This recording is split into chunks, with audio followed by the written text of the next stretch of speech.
Assalamualaikum warahmatullahi wabarakatuh. Saya Leo Rama Sutanto. Di sini saya akan membahas mengenai transaksi jual beli yang mengkaji teori dan hukum bai murabahah, bai salam, bai istisna, dan bai sab. Pada dasarnya jual beli ini merupakan suatu aktivitas bisnis yang sudah berlangsung sudah lama dan dianjurkan oleh Islam mengenai aktivitas semacam ini. Dalam Islam sendiri jual beli terbagi menjadi dua, yakni jual beli yang sah menurut hukum dan jual beli yang batal menurut hukum. Jual beli yang batal menurut hukum contohnya seperti jual beli yang dilarang oleh agama. Sedangkan jual beli yang sah menurut hukum yakni seperti jual beli bai murabahah, jual beli istisna, jual beli salam, dan jual beli bai sab. Jadi yang pertama mengenai bai murabahah. Bai murabahah ini merupakan akad jual beli atas barang tertentu di mana penjual menyebutkan harga pembelian barang kepada pembeli kemudian menjual kepada pihak pembeli dengan mensyaratkan keuntungan yang diharapkan sesuai dengan jumlah tertentu. Adapun landasan hukumnya ini tertuang dalam Fatwa DSN MUI nomor 4 tahun 2000.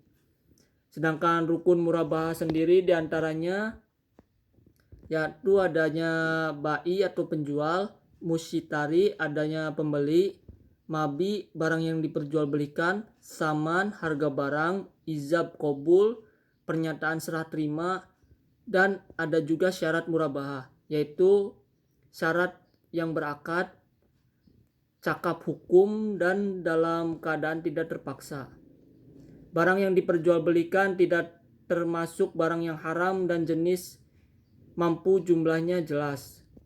Harga barang ini harus dinyatakan secara transparan atau harga pokok dan harga komponen keuntungannya.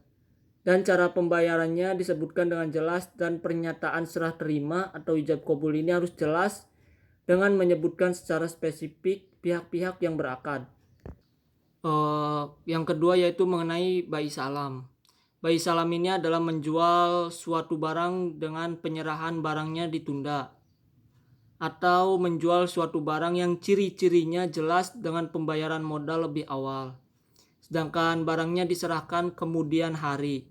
Ketentuan tentang bai salam ini berdasarkan kepada keumuman ayat yang terdapat dalam Quran surat Al-Baqarah ayat 282.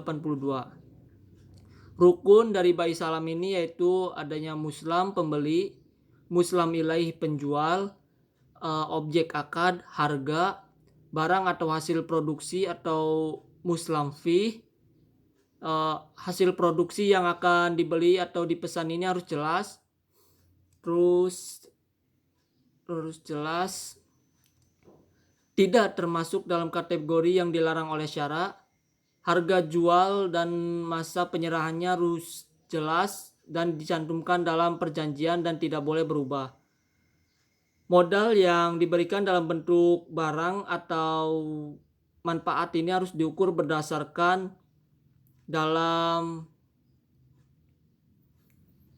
nilai yang wajar. Pembayaran salam ini harus diakui pada saat modal salam dibayarkan kepada muslam ilaih, dan sistem pembayarannya dan jangka waktunya ini harus disepakati bersama. Yang ketiga mengenai bai istisna.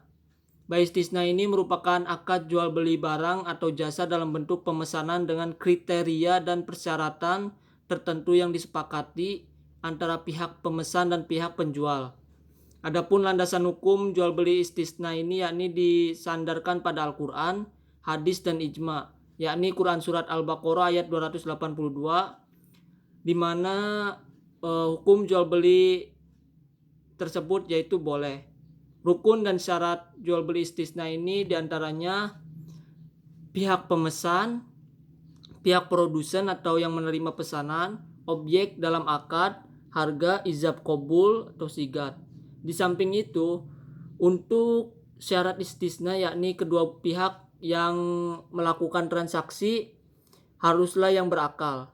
dan mempunyai kekuasaan dalam melakukan jual beli saling ridho dan tidak saling mengingkari janji. Dan barang yang akan dibuat harus jelas. Dan yang terakhir yaitu yang keempat mengenai bai'isab. Bai'isab ini adalah kegiatan menjual mata uang atau jual beli mata uang yang dimana dengan mata uang atau emas dengan emas. Adapun rukun alsab ini diantaranya penjual, pembeli, mata uang yang diperjualbelikan, nilai tukar, dan ijab kabul. Sedangkan syarat dari jual beli ini yaitu masing-masing pihak saling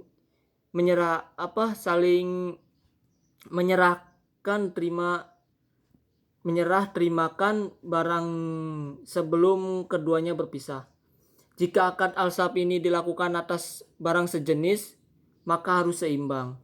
Sekalipun keadaan keduanya berbeda, kualitas atau model cetakannya, khiyar syarat tidak berlaku dalam akad alsab. Karena akad ini sesungguhnya merupakan jual beli dua benda secara tunai. Kemudian terkait dengan dasar hukumnya, dasar hukum mengenai alsab ini diantaranya yaitu dalam Al-Quran yang menjelaskan dasar hukum jual beli pada umumnya, yaitu terdapat dalam surat Al-Baqarah ayat 275, hadis Nabi dan ijma, di mana para ulama sepakat bahwa akad alsab ini disyaratkan dengan syarat-syarat tertentu. Mungkin cukup sekian dari saya, kurang lebihnya mohon maaf. Wabillahi taufiq wal hidayah. Wassalamualaikum warahmatullahi wabarakatuh.